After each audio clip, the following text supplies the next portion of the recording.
অদ্ভুত আধার এক এসেছে পৃথিবীতে আজ, যারা অন্ধ সবচেয়ে বেশি আজ চোখে দেখে তারা, যাদের হৃদয়ে কোনো প্রেম নেই, প্রীতি নেই, করুণার আলোড়ন নেই।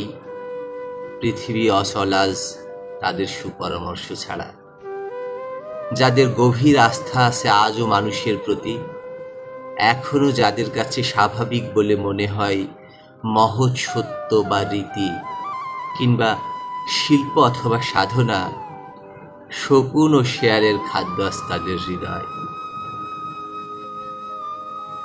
আবৃত্তি করছিলাম কবি জীবনানন্দ দাশের বিখ্যাত কবিতা। এটা এমন একটা কবিতা, আপনি যে সময়ের সঙ্গেই মেলান না কেন অদ্ভুতভাবে মিলে যাবে।